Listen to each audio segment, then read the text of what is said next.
A business's financial management is critical. Many times, the success or failure of a firm is mainly determined by how its financial affairs are managed. Financial management gives manager a path to follow in order to achieve company's goals and objectives. Introduction to the Financial Management is a foundation course for people new to the world of finance. The course includes essential must-know information for beginners in the field of financial management.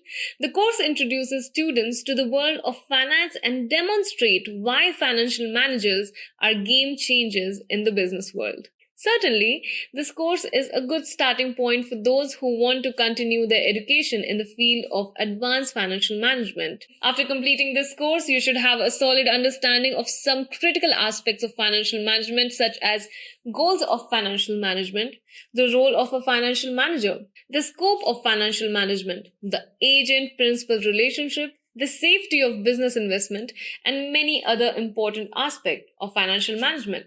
So let's get started without any further delay.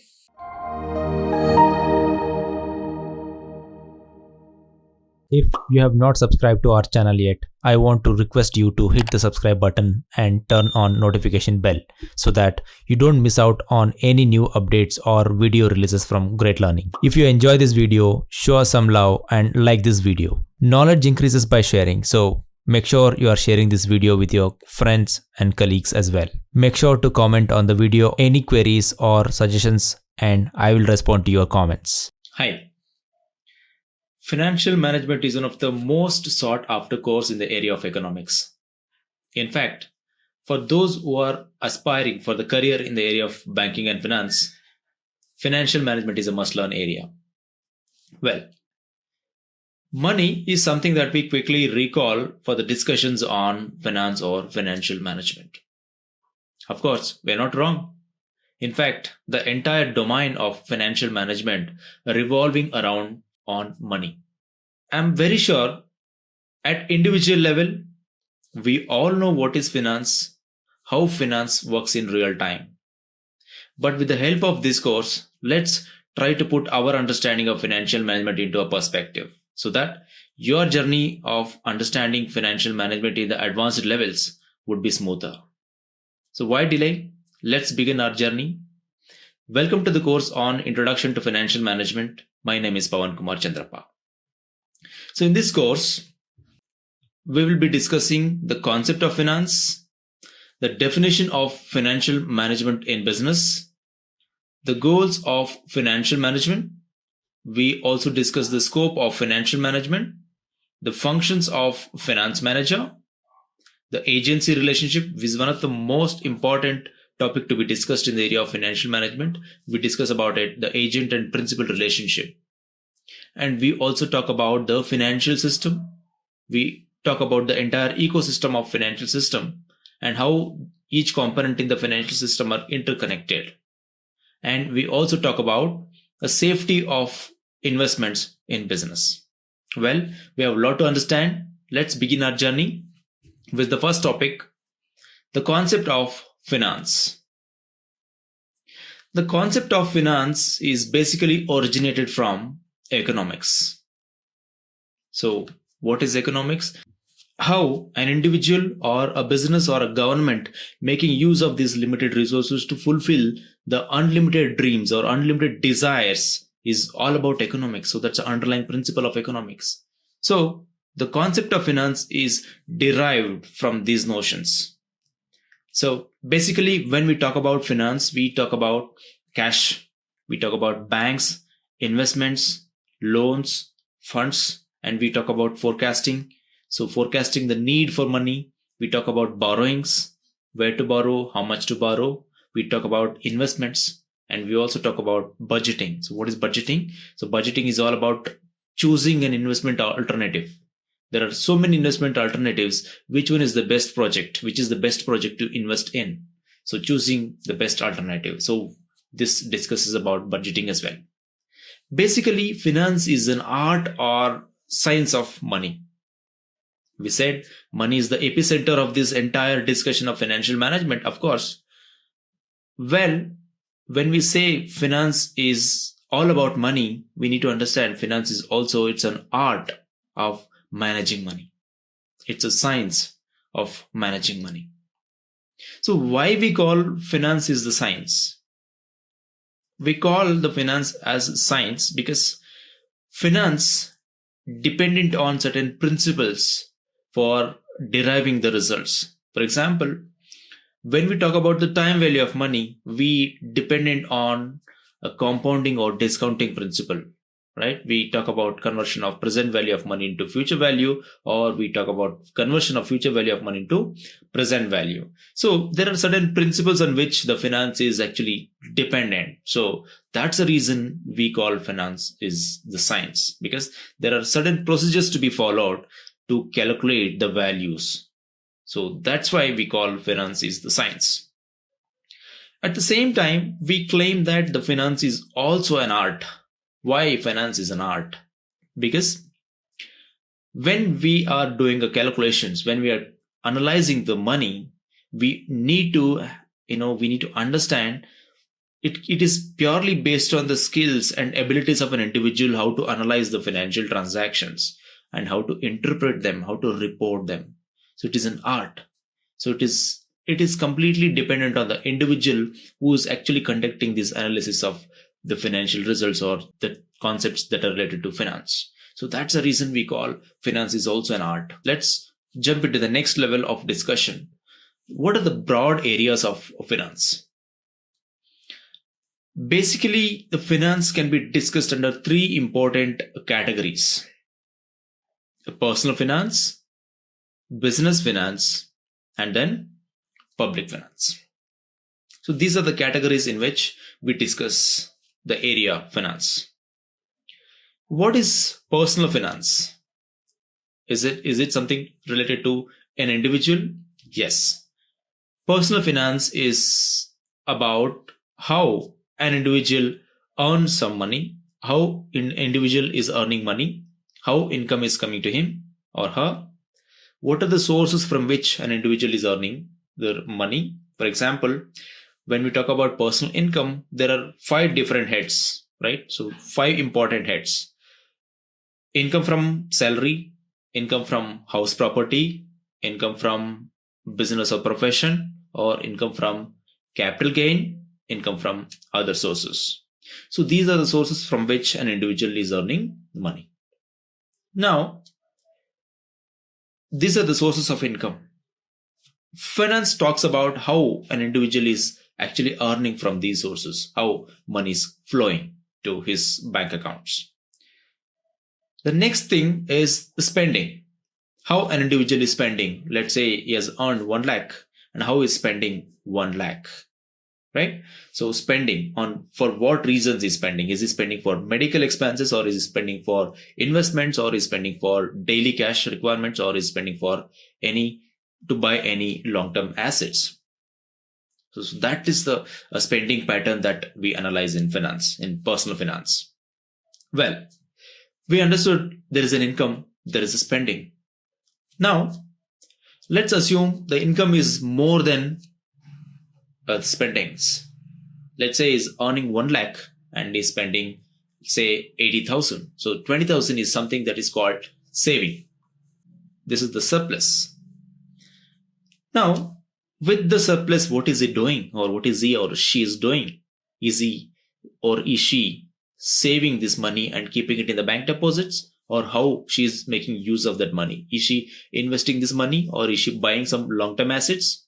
This all is discussed under personal finance. Now, let's say the income is lesser than the spendings, right? So let's say the income is 80,000, the spendings are 1 lakh. Absolutely, there is a deficit, right? There is a deficit of 20,000. So how an individual is matching this deficit? From where he is bringing that money, right? He may have to go for borrowings, right? He may have to borrow money from the other sources to fill this, to bridge this gap of income. Earning is 80,000, spending is 1 lakh. So 20,000 is the deficit. So that is the discussion of personal finance. So how an individual is managing these deficits is the discussion of personal finance. Well, when there is an income, when an individual is earning cash, he need to pay the tax, every individual is supposed to pay the tax. So how much of taxes he's paying, on what areas he's actually paying taxes? Is he paying income tax, or is he paying business taxes, or is he paying sales tax, or is he paying any other taxes or gift tax or whatever? So that is the part of discussion in personal finance. Again, there is something called a retirement. Again, for every individual there will be a retirement, right? So how an individual is planning for the retirement? Is he spending everything he's earning, or is he saving some money for his retirement? So that is the discussion of personal finance. So retirement planning, is he investing in long-term investment options, where he's investing in bonds or debentures, or is investing in long-term assets to earn the long-term returns? So that is a discussion of personal finance. That is part of personal finance. Well, so these are the things that we discuss when it comes to personal finance. Now, business finance. As the term business finance reflecting business, how a business is dealing with finance, how the business is handling the financial aspects. Well, every business will have cash flows, cash inflows, and cash outflows. So what is cash inflow? The sources of money. So what are the sources from which a business is earning money? Or what are the sources from which the business is borrowing? Let's say when the business is good, the business may be making profits, and these are the cash inflows. These are the positive cash inflows, right? So when the business is expanding, how a business is catering the needs, the financial needs of the business, right? So from what are the sources the business is borrowing? So that is the discussion of a business finance. So what are the sources of finance? So what are the applications of finance? So how the business is borrowing money, how business is getting cash flows, and how business is making use of those cash flows. Finance decisions, financial decisions, right? So how to bring money, what are the financing decisions? Let us say the business has some money, the excess money, how business is investing that money in the market, for what rate the business is investing money in the market. So that is very important area of discussions in business finance. The dividend decisions. These are some of the very critical decisions for a business. So how to pay dividend, how much to pay, at what intervals the dividend needs to be paid. Of course, there will be regulations in each country at what intervals they need to pay the dividend, but it is up to the decisions of a company to pay or not to pay the dividends. Taxes. Every company is paying the taxes, right? So there is no exception for any business. At least in India, businesses are paying taxes. There is a separate corporate tax which they're supposed to pay, and it will be revised every year. So that is the discussion of business finance. So operating and marketing decisions of a company.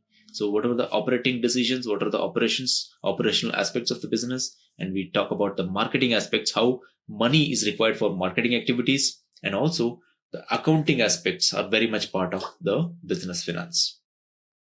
CSR, corporate social responsibility. So business, it is not just about earning profit. They also have certain social responsibilities, social obligations. For example, taking care of children's education in the poor societies, or to take care of the parks or the roads or the bridges, the construction or maintenance of those, or to take care of orphanage houses, or to take care of any social activities which are at the larger cause for the society. So that is also part of the discussions in business finance. Well, the third important area in finance is the discussions on public finance. So what is public finance? How a particular country is managing the money, how the country is managing its financials, right? How a country is handling the demand side of the economics or the supply side of the economics, how the prices are managed. Because we all know price is the intersection of demand and supply. So how a country is managing these aspects, how a country is managing inflation, So what is the inflation level in the country, and what is the healthy inflation rate that is required for a country to grow consistently? So that is also part of the discussions in public finance. So with inflation, there is also discussions on GDP, the gross domestic product, the budgeting, the forex, foreign trades, and reserves. These are also part of the discussions in public finance. Now, financial management in business.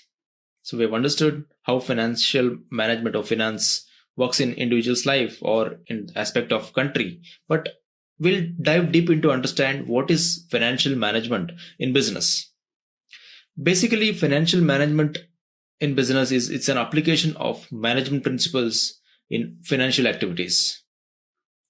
It is an art or science of managing money to meet the predefined objectives. So basically, it is the process of planning, organizing, controlling, monitoring financial resources with a view to achieve organizational goals and objectives. So every organization will have certain set of objectives, and to achieve those objectives, there is a need for financial resources. So how a business is handling these financial resources to meet those objectives is the discussion of financial management in business. In business, financial management is the process of handling a company's finances in a way that generates value for the overall business. Remember, financial management is a organic function in every business.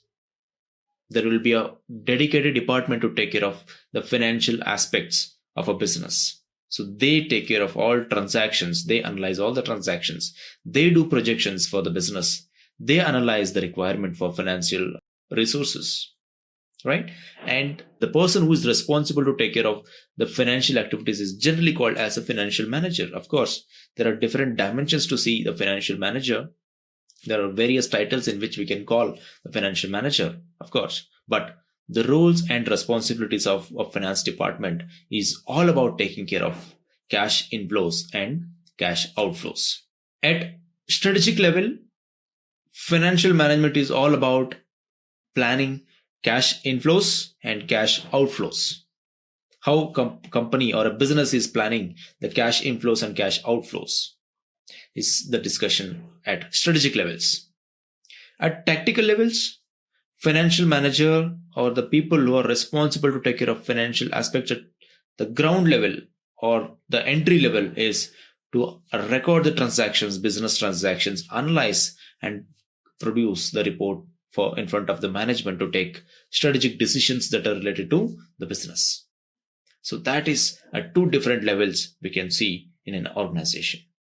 Now, it's very important to understand what are the goals of financial management. There are three important goals for financial management: profit maximization, wealth maximization, and improving market share. Of course, there are a series of goals for financial management, but ultimately, all those things will boil down to these three important goals: profit maximization, wealth maximization, and improving the market share of the business. So, what is profit maximization? Profit maximization. You all know a business is an economic entity which is running to make profits. There is no business on the planet Earth which is running for charity, right? If it is purely running for charity, then it is not called as business, it is a charitable organization. When it is a business, they need to earn profit. Why they need to earn profit? There are various reasons why they need profit. So, what is the profit in business? It is simple. Revenues. What is the revenue? What is the excess of revenue that business is earning over the cost? Let us consider a business is generating 10 lakhs of revenues for this year, 2022. The cost of producing that product or service is, let's say, 6 lakhs. The remaining 4 lakhs is the profit for a company. Now, this 4 lakhs, what is the kind of profit it is a different discussion altogether, right? It may be profit before tax, right? PBT, right? This is profit before tax, profit after tax, earning before interest and tax, earning before tax, depreciation and amortizations. So what is profit before tax? This is the tax. This is the profit before deducting the taxes, because every business is liable to pay the taxes to the government. So before deducting taxes, what is that company has is profit before tax. What is profit after tax? It is, of course, it's a self-explanatory. Profit after paying the taxes to the government. Earning before interest and tax. Remember, every business will have financial obligations. Let us say when the business has borrowed some money on interest basis, they're supposed to pay the interest. So what is the revenue? What is the earnings before paying interest and taxes? That is EBIT, earning before interest and taxes. EBITDA, earning before tax, depreciation and amortizations. Remember, if it is a tangible asset, a business apply depreciation. If it is intangible asset like copyright, patent, they'll apply amortization. So depreciation and amortizations are most common in any business, right? So what is the earnings before tax, before depreciation or before amortization? So that is earning before tax, depreciation and amortization. So it's need to be very clear what is the profit that we are talking about. Now, how a business can increase the profit? A very important term, profit. By increasing the units sold, by increasing the number of units sold, increasing the price per unit, price per product, price per service, cost minimization, reducing the cost, or maybe locating new investment opportunities, or maybe acquiring new business ventures in the same line of business, or maybe from the different line of businesses. Or it may be an expansion business, expansion of an existing business. So there are various other ways to earn profit. Well, the theory of profit maximization is appreciated by many scholars. At the same time, there are criticisms too. So what are those appreciations? What are those favor towards profit maximization discussions? There are certain arguments that says, yes, profit is important for a business. At the same time, there are criticisms which we will see a little later, right? So now, what are the arguments that are in favor of profit maximization theory? The very reason why business exists is for profit. The basic purpose of business is to earn profit. In fact, profit is considered as the meter for determining the success, right? So with profit, the business is considered successful and on track. And if the profits are not there, business is considered is a curse, is a sin for the society, right? Many times, profit is essential for the survival of a business. Only when the business is able to make profits, they can survive the competition, they can survive in the dynamic business world. Only profit-making business can think of tomorrow. Only profit-making company can create future, right?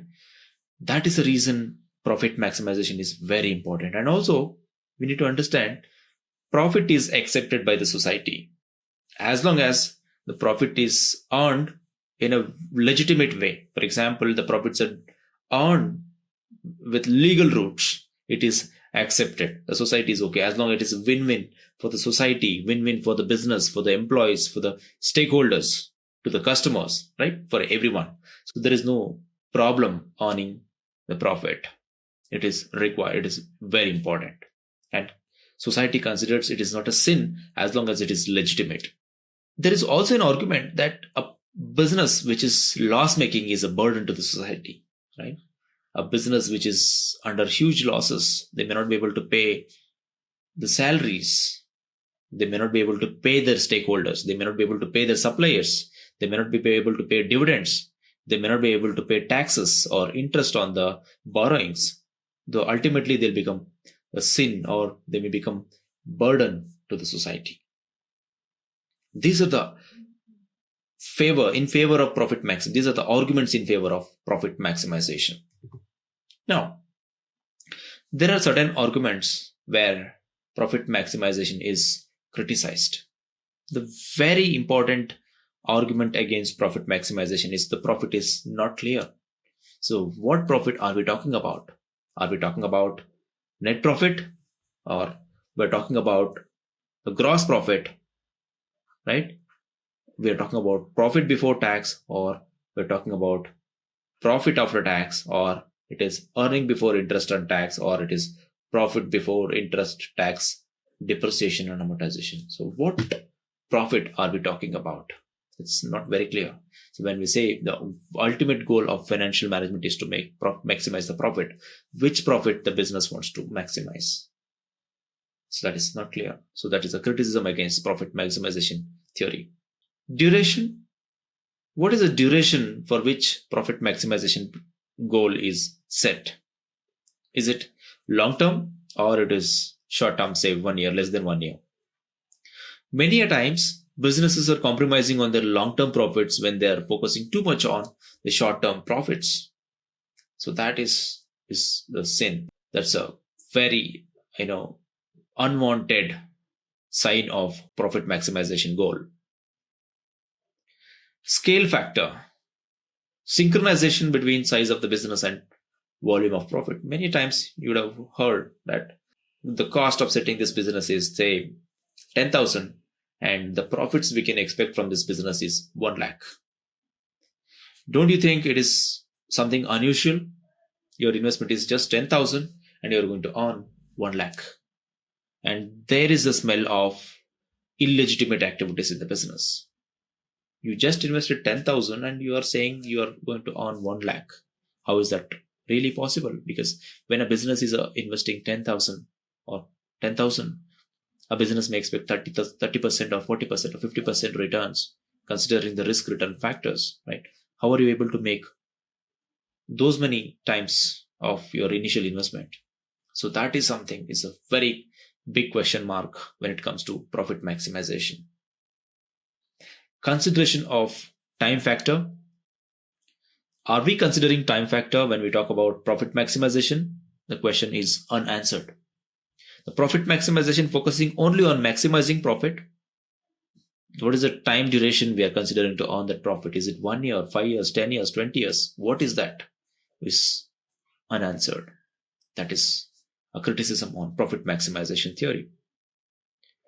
Undue aggression towards profit maximization may lead to the social evils. When a business is too focused on making profits, when they're very aggressive about making profits, there will be scope for corruption, quality drop, mis-selling, false promises, undue influences, right? So it may lead to all those things.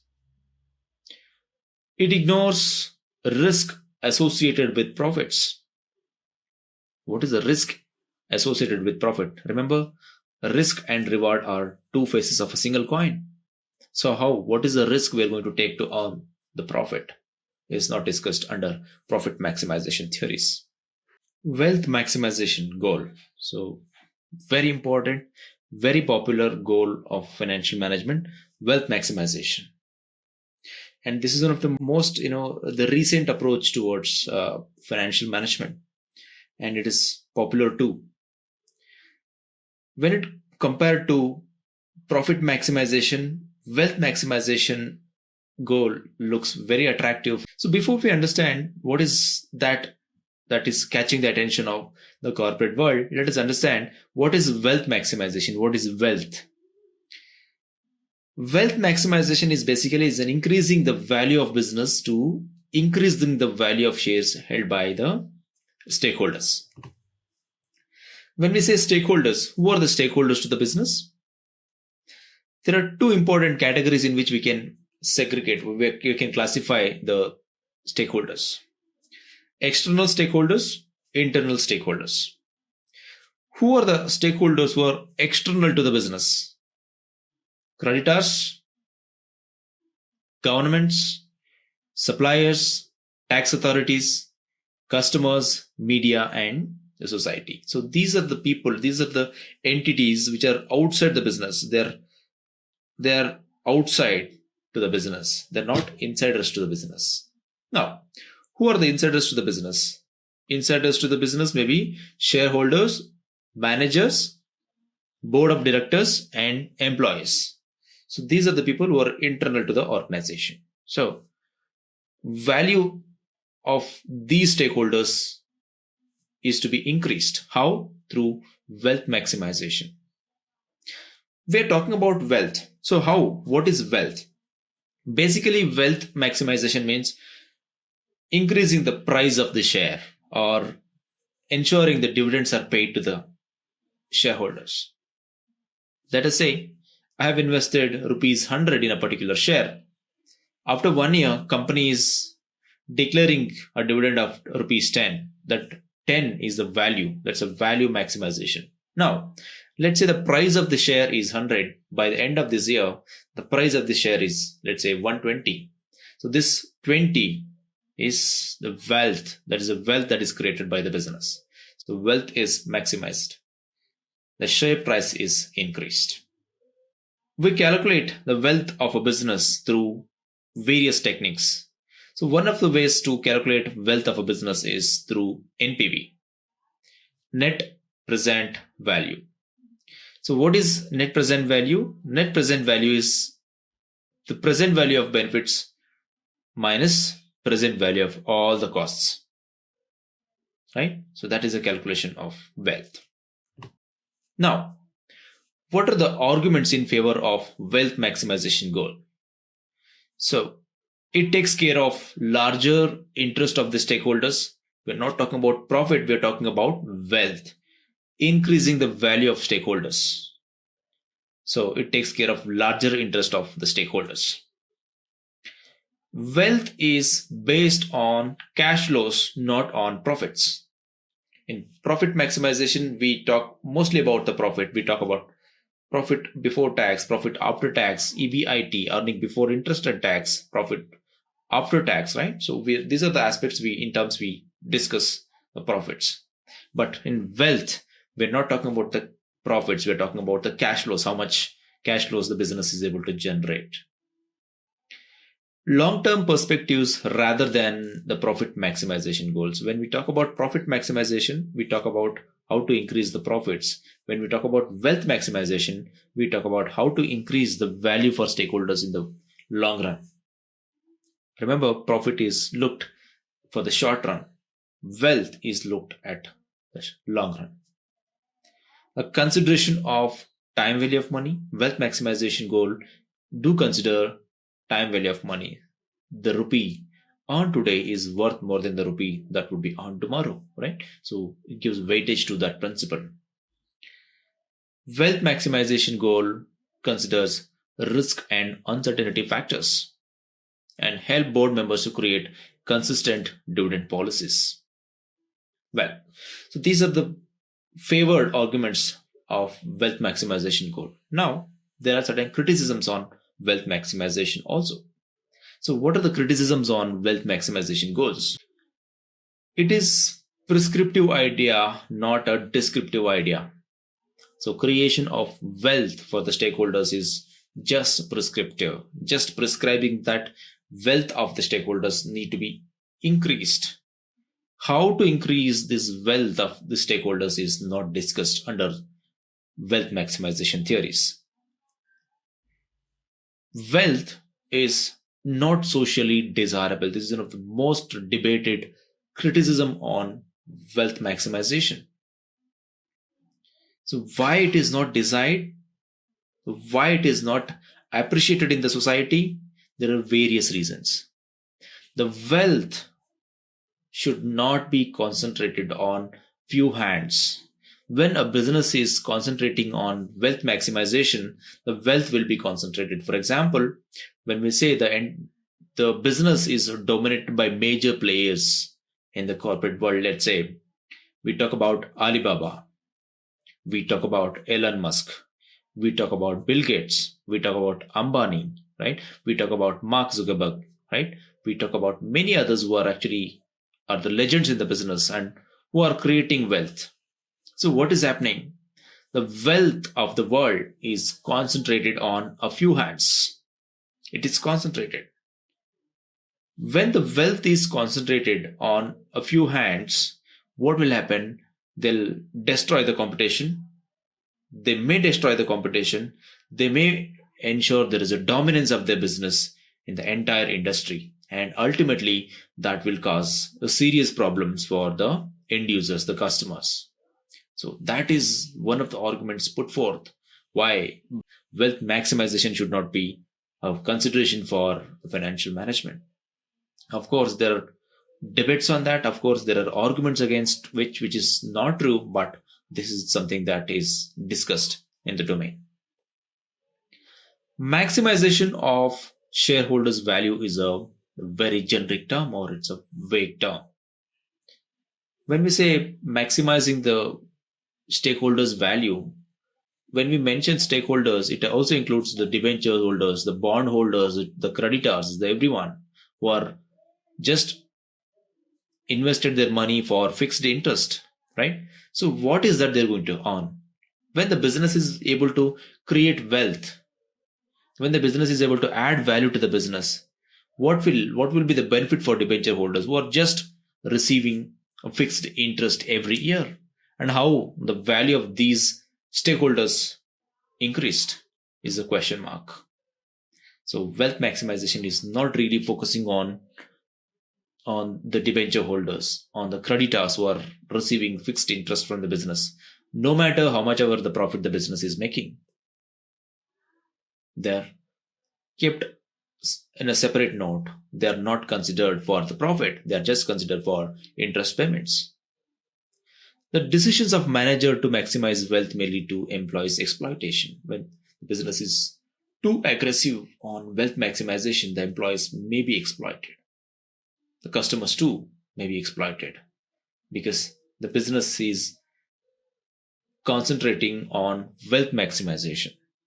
So that is something that is criticized in financial management. Improving market share is the third important goal of a financial management. What is improving market share? Improving market share is a very generic term. Like every industry will have players within, and every player will have their own share of business in the industry. Let's say we talk about FMCG. HUL, Nestle, ITC, Britannia are leading the market of FMCG sector, right? HUL, Hindustan Unilever Limited, is leading. They have a major market share. And then comes Nestle, and then comes ITC, and then comes Britannia. And again, they keep competing for the market share. So improving market share is a very important goal of financial management. That is also important. The financial decisions taken by the financial managers should be in line with improving market share. The financial decisions taken should improve the market share. The telecom sector, Jio, Airtel, Vodafone, BSNL, right? So Jio is leading the market. They have a major share in the entire industry of telecom. Steel industry, right? Steel industry, JSW, Tata, they're leading the industry. They have the market share. Automobiles, Maruti Suzuki, Hyundai, Tata, M&M, Honda, right? So they're all the market leaders. They have major share, especially Maruti Suzuki has the major share in automobile industry in India, right?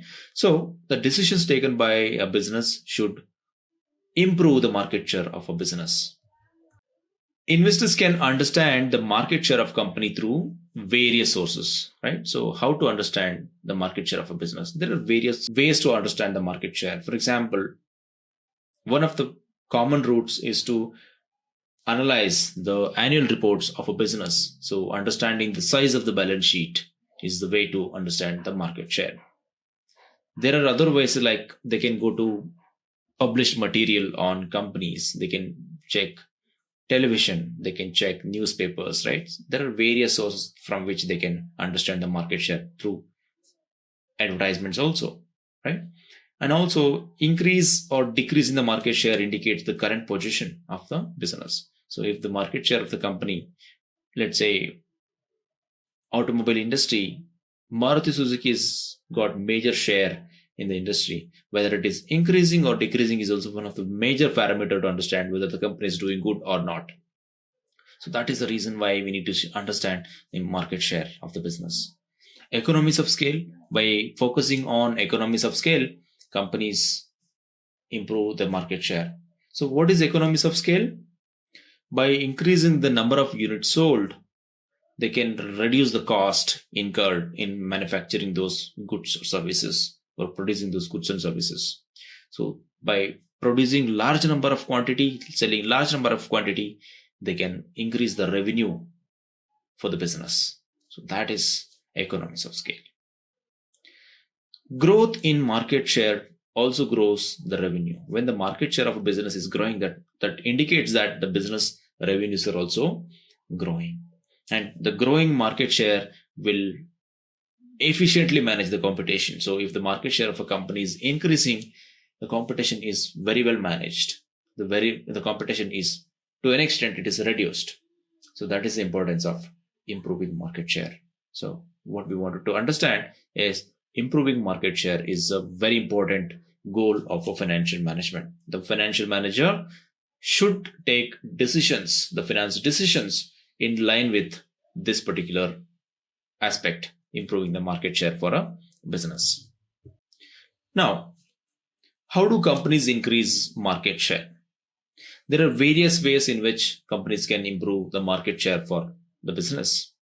Reducing cost, increasing the volume of sales, promotion, improving the efficiency, introducing new products to the market, customization or standardization, customer loyalty, improving the customer loyalty, introducing new technologies, talent retention, and acquisition of existing firms. There are various routes through which the market share can be improved.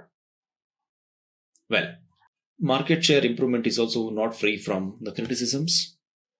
There are a couple of criticisms on improving market share, why financial management should focus on improving market share.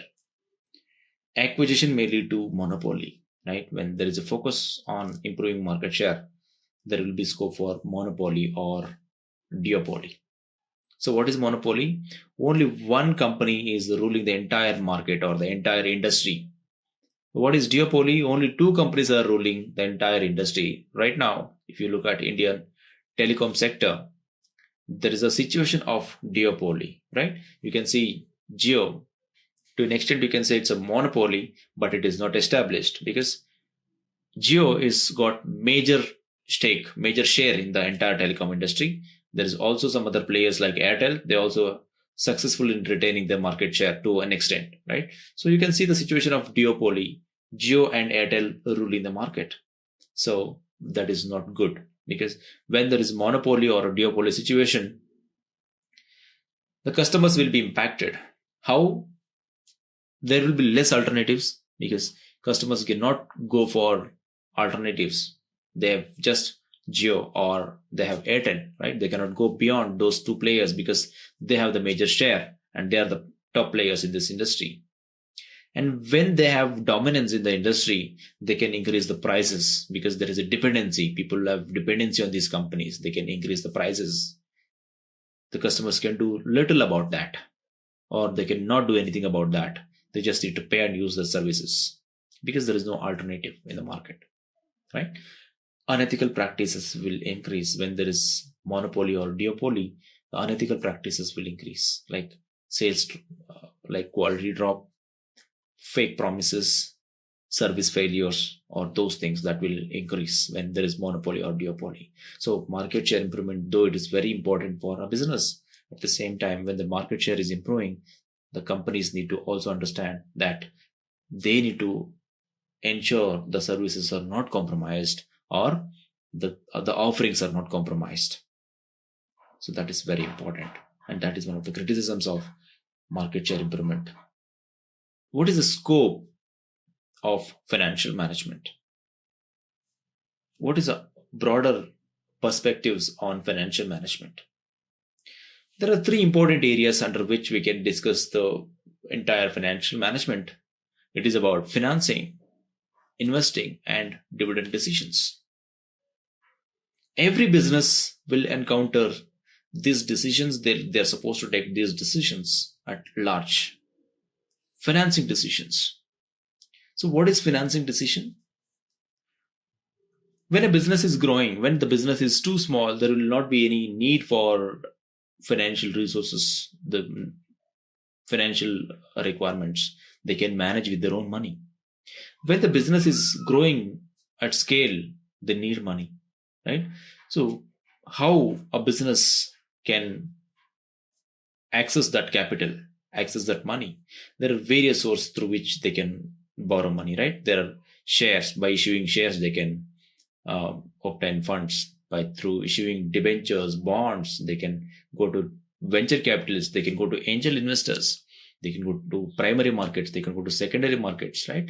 There are various ways they can pledge their assets and they can take loans, right? How any of these options are going to help the company is a very important financial decision to be taken by a finance manager. So, what source to go, what source not to go? If the company is choosing to go for equity, the finance manager should understand there will be a dilution of ownership, right? So the owners, those who are going to invest in the company will be the owners of this business. Let's say the total number of shares issued by the company is 100.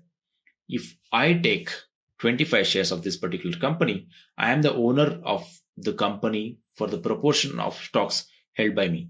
That's 25% to 25 numbers. So I'm 25% of ownership belongs to me.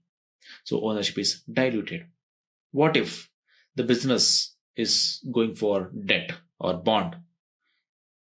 They need to pay a fixed interest on those loans because all debts are eligible for interest.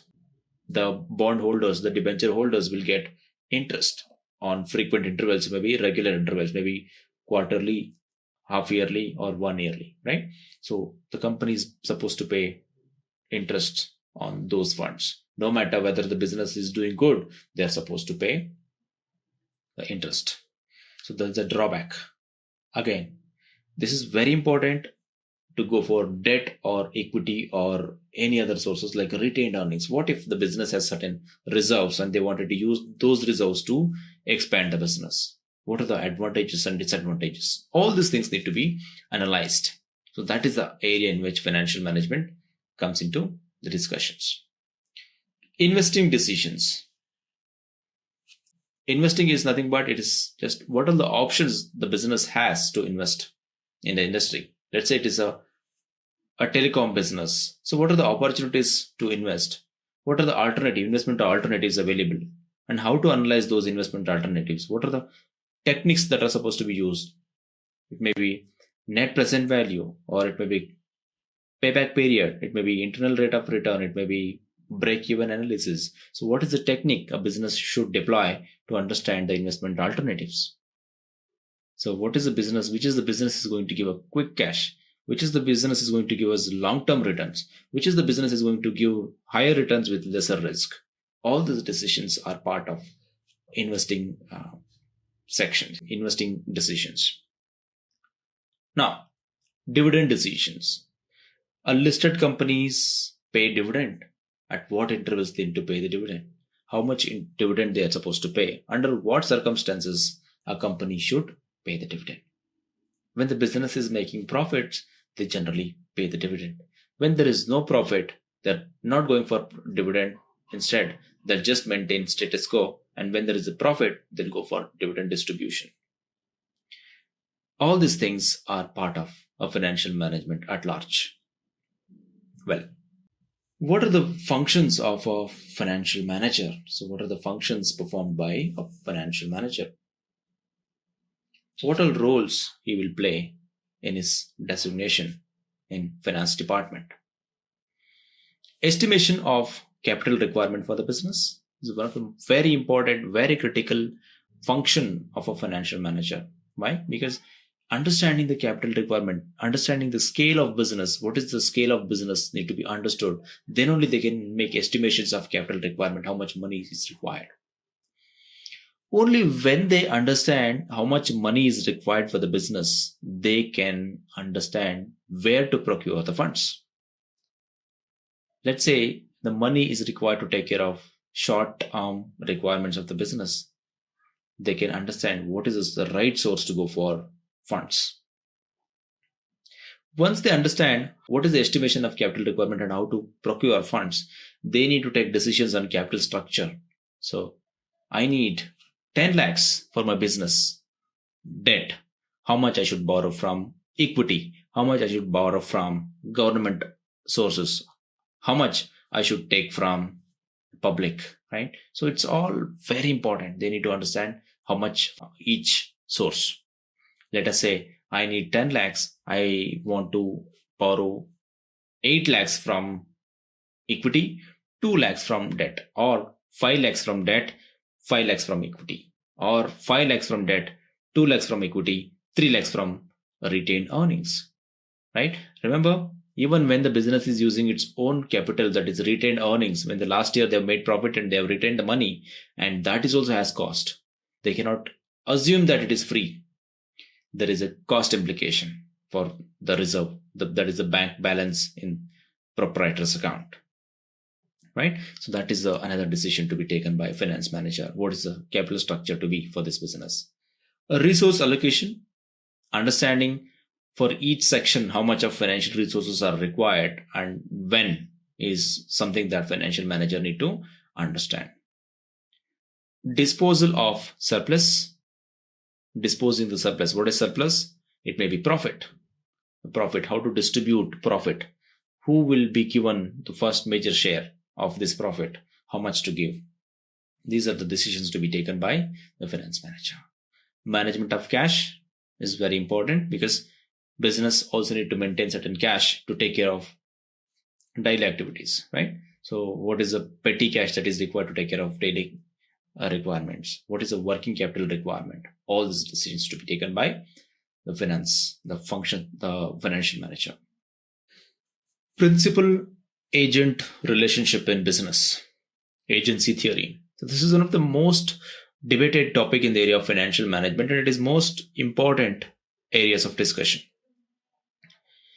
Often, this is causing a serious problem in the corporate world.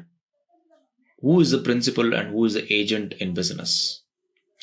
Basically, principal and agent relationship in business, it's a fiduciary consensual relationship between two people in the business.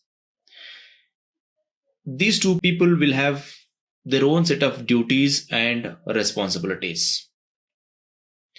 When these two parties are not able to take care of their duties and responsibilities, the conflict of interest arises, and that's when the agency problem arises in general. In a generic example, let us talk about mechanic. So, mechanic, right? How agency problem arises with mechanic. Let's say, consider you have a car and there is some problem.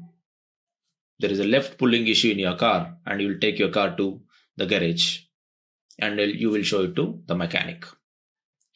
Mechanic know that just by doing wheel balancing, this problem can be sorted, and it will just cost the owner, say, less than 5,000 to do that wheel alignment. Now, when the car is given to the mechanic, a mechanic is the agent, the owner is the principal.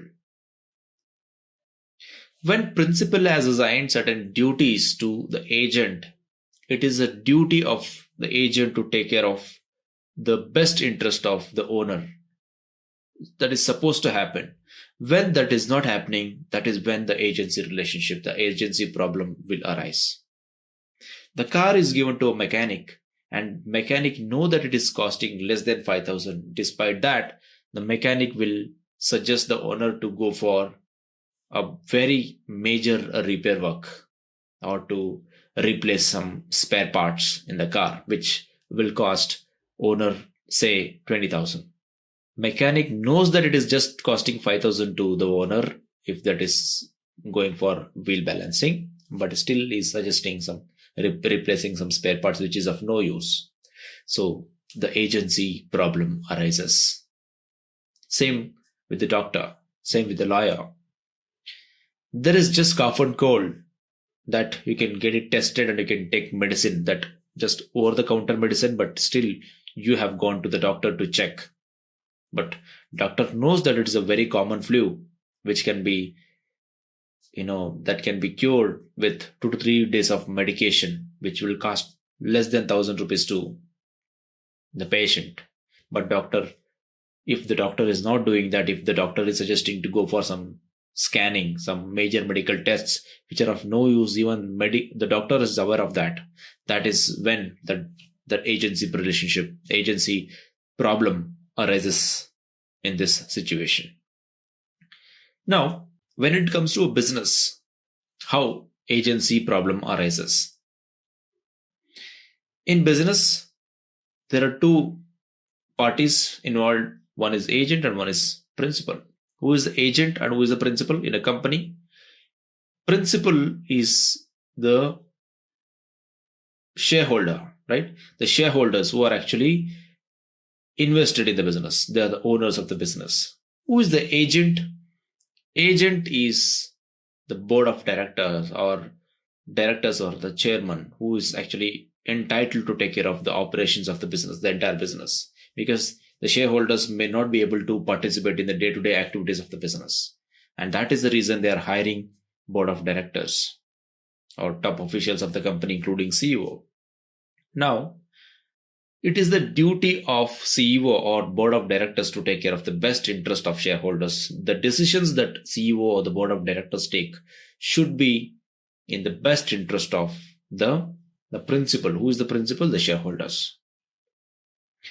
When the decisions of board of directors is not in line with the requirements of the business, when that is not in the larger interest of the business, when that is not in the larger interest of the principal, that's when agency problem arises. There are so many examples in this context. You can take Satyam case where Ramalinga Raju was the key person in Mahindra & Mahindra who actually manipulated the accounts, which is not in the best interest of the shareholders. The shareholders have not told him that to alter the annual reports to impress the society, to impress the governments, or to impress the investors. It was not in the best interest of stakeholders, right? Same holds true with Malya. When he was in the position to take key decisions to the business, when the shareholders choose him as the CEO or a board member of a particular group, he is not supposed to take the decisions that will harm the interest of the shareholders, right? There are so many cases where agency problem arises, and it's very damaging to the business. When this kind of situations arises, there will be survival question. Business may survive or it may just vanish, because when there is a compromise to the best interest of the shareholders. That is agent and principal relationship.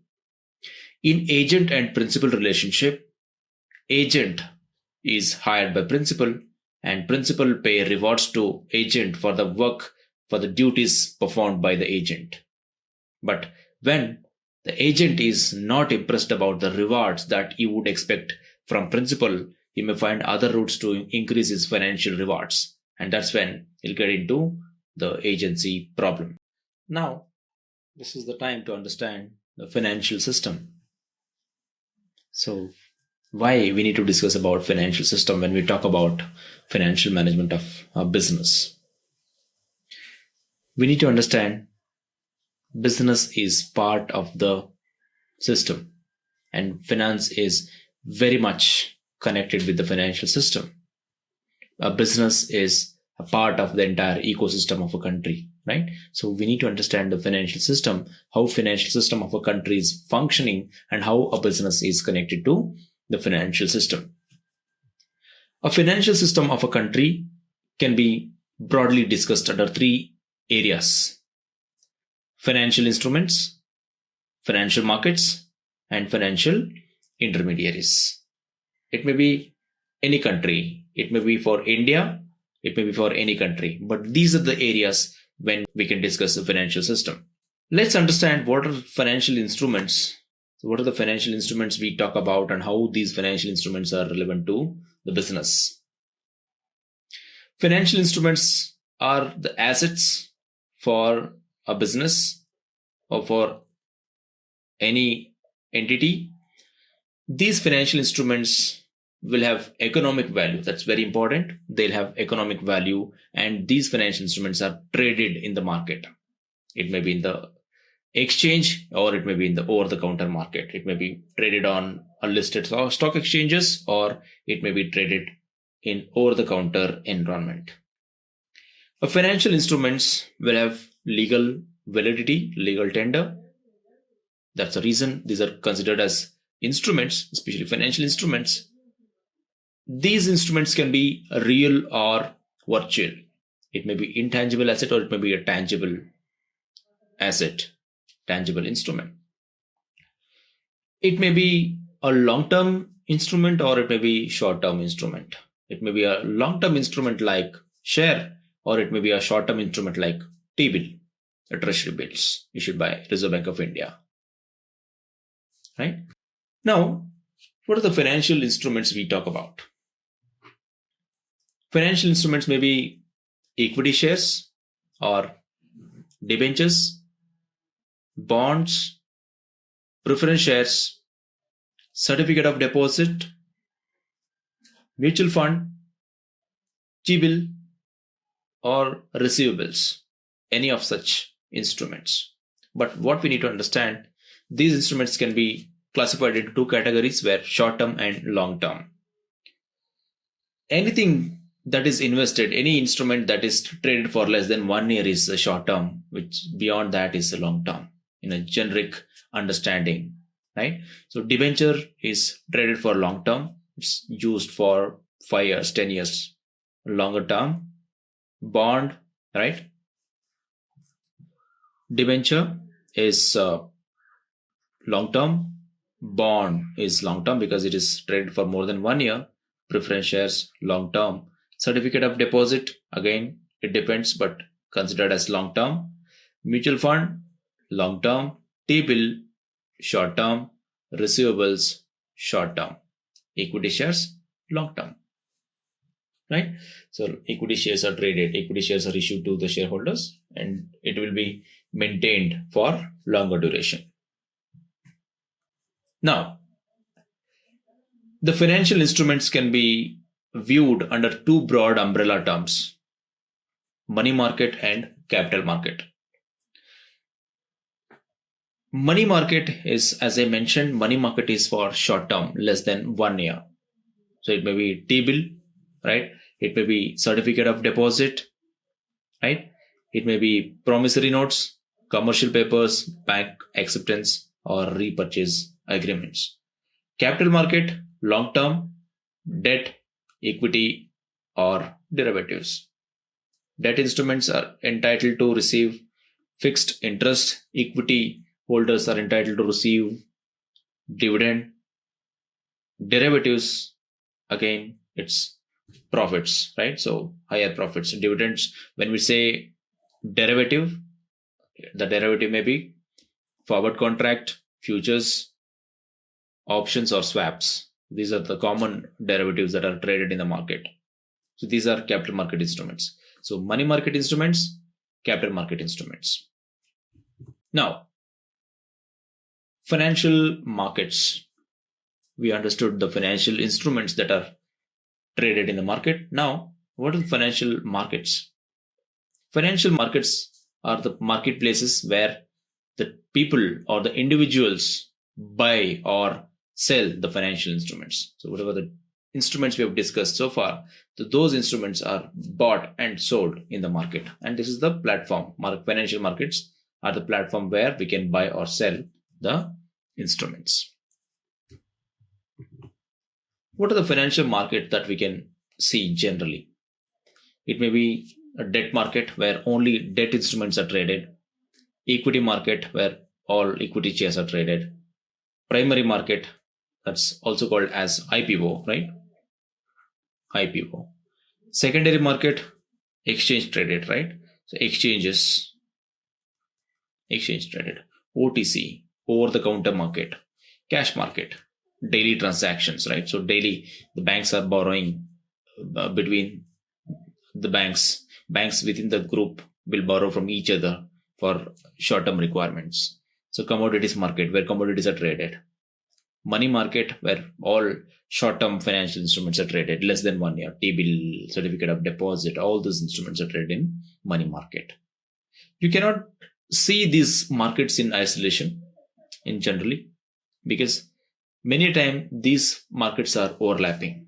For example, equity market, secondary market, a primary market, right? And money market. These instruments are traded on a particular stock exchange, right? So these secondary instruments are traded in stock exchange. Money market instruments are not traded in the stock market. They're not traded, right? They're available with the parties. So money market instruments, for example, T-bill, certificate of deposit, right? All those things. Financial intermediaries. So who are financial intermediaries? Financial intermediaries are the parties who enable trading activities. So they are the people who actually bring buyers and sellers together. They facilitate the trading activities. For example, the brokers on stock exchange, right? So these brokers enable investors to trade or invest on particular shares, to buy or to sell, and they are the intermediaries. So who are the intermediaries generally that you can see in the market? It may be banks. Why bank is considered as the intermediary? Because they borrow from those who are having excess money. They'll lend it to the people who are actually in need of money. So they come these two people together and they'll connect them. Insurance companies, pension funds, mutual funds, investment banks, stock markets, and agents and brokers. Remember, all these parties are regulated. Banks are regulated by Reserve Bank of India. Insurance companies are regulated by insurance authorities, IRDA.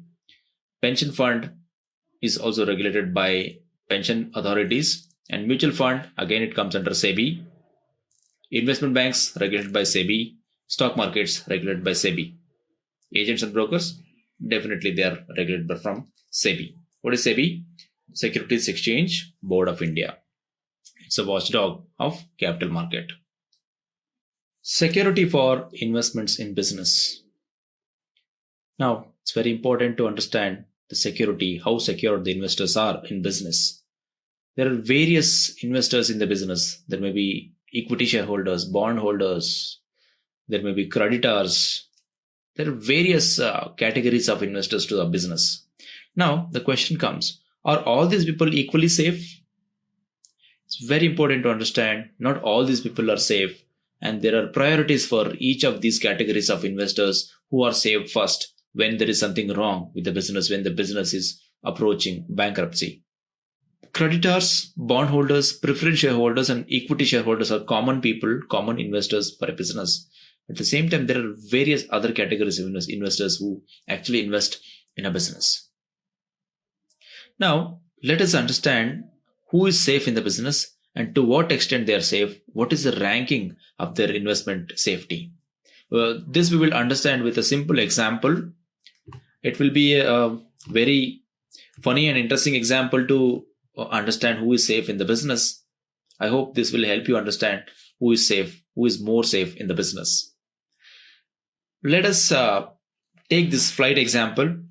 The flight is flying high in the sky, and it is a very reputed flight where hundreds of passengers are traveling in this under different categories of seating arrangements. Consider there is something wrong in the engine, and the flight is at risk, right? The flight is about to crash, and pilots get to know that there is some problem, and they'll announce that there is a problem in the flight, and the passengers are expected to jump out of this flight with parachutes that are provided at the exit door. And remember, there are only 4 categories of people who are traveling in this flight: first class, business class, then economy class, and coach plus. Okay, and this is the exit door. Okay, and exit door is here. This is the exit door. Now, when there is some problem with the flight, who will be saved first? That's a question. Is coach plus people allowed to exit the flight first? The answer is no, because their seating arrangement is far behind to the exit door, and those who are sitting close to the exit door are supposed to be allowed to exit first, because they can quickly exit the flight and they can allow space for business class people and then economic class people and coach plus. Otherwise, there will be unwanted juggling between these passengers, and there will be some other problem later. Right? To avoid that situation, the first class people are allowed to exit the flight first with the parachute, and then the next class of people, business class people and economic class people and coach plus. Right? Now, let's say there is some problem with the flight. The first class of people will jump out of this flight first because they are sitting very close to the exit door. This is the situation with the very common situation where the flight is going to crash or flight is going to have crash landing. Right? Now, let us try to understand the same example in business perspective. Consider this flight is a business flying high in the sky, doing great, and it is doing fantastic, right? And the business is generating a lot of profit, and something goes wrong. Something goes wrong, and the business started declining. And there are various categories of investors to this particular business.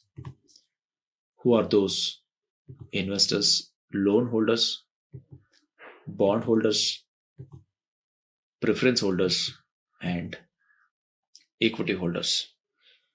Now, let us consider the business is at the bankruptcy. Now that business is going to crash. Who will be saved first? Remember, loan holders are the people who will be saved first. Okay, debenture holders. When we say loan holders, debenture holders are saved first. They are allowed to exit the business with their stake.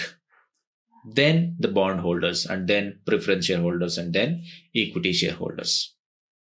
This is the order in which they are saved. Let us assume the loan holders, bond holders, and preference holders will get their stake, get their money back from the business, and they'll exit the business. If there is something left over, will be given to equity shareholders, else equity shareholders will incur loss. Okay, and that is the reason we say equity is risky, loans are less risky. The loan holders will receive fixed rate of interest no matter how the business is doing. Equity shareholders will receive dividend, the profit, based on the performance of the company. So, when there is something wrong in the business, loan holders save first, then bond holders, and then preference holders, and then equity shareholders. So here is the quick recap of what we have learned so far in this video. Finance is all about money. It talks about cash, bank, investments, savings, forecasting, borrowing, investing, and budgeting. And there are various other aspects as well. So what are the broad areas of finance? Personal finance, business finance, public finance. Financial management is an art and science of managing money to meet predefined objectives. We have understood why it is science and why it is an art. We have understood what are the goals of financial management: profit maximization, wealth maximization, and improving market share. These are the 3 important goals of financial management. There are so many other goals, but ultimately all other goals will boils down to these three important goals of financial management. Then we have understood who are the stakeholders to the business. We have understood the stakeholders to the business may be internal stakeholders to the business, or it may be external stakeholders. Who are those internal stakeholders? Maybe board of directors, employees, right? Shareholders, right? They're the internal stakeholders to the business. Who are the external stakeholders? Creditors, bondholders, suppliers, customers, media, right? Society. So these are all external stakeholders to the business. Financial management, we have understood the scope of financial management. We've discussed investing activities, financing activities, and dividend activities of financial management. So finance extends to these areas. And we have understood the principal and agent relationship, agency theory. So what is principal and agent relationship? It is an arrangement where one entity lawfully selects another person or an entity to act on behalf of the principal. So agent and principal. Financial instruments, financial markets, and financial intermediaries are the constituents of financial system. And lastly, we have discussed how safe the investments in business, who faces higher risk and who has less risk in the business. So that's all in this video. I hope you all enjoyed these videos. Thanks for watching. All the best. If you have not subscribed to our channel yet, I want to request you to hit the subscribe button and turn on notification bell so that you don't miss out on any new updates or video releases from Great Learning. If you enjoy this video, show us some love and like this video. Knowledge increases by sharing, so make sure you are sharing this video with your friends and colleagues as well. Make sure to comment on the video any queries or suggestions, and I will respond to your comments.